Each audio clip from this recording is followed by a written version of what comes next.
Ah!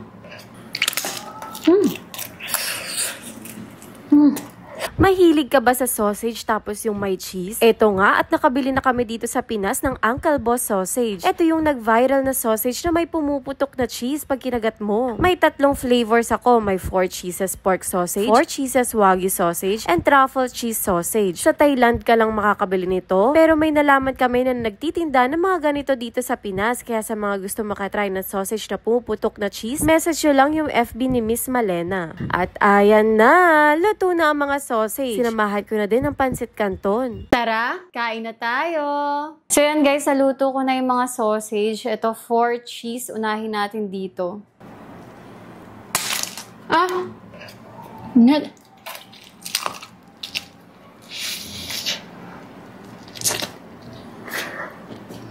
By the way guys, meron din tayong pansit canton dito.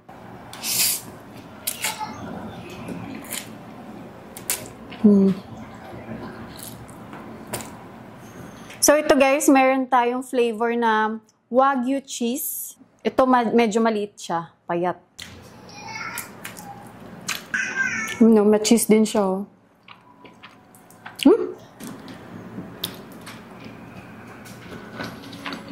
Medyo may pagkamaasim tong wagyu.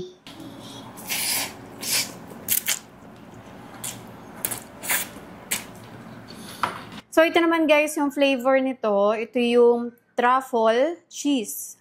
Pansit canton muna tayo. Ang init na sausage eh. Paso yung labi ko.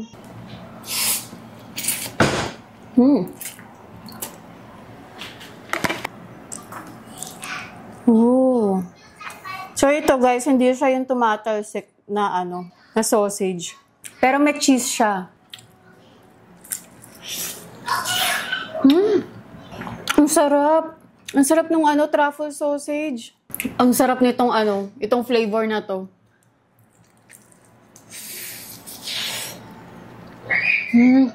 Actually, ayun, ma-cheese din siya.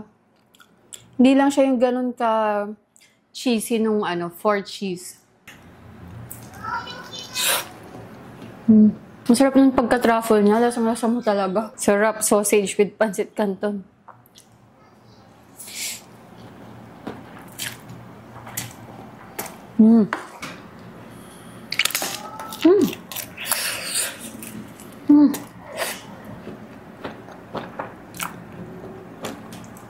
Wow. Sumabog sa ko, pa ganun yung sabog ng cheese, hindi pa ganun. Yun, cheese.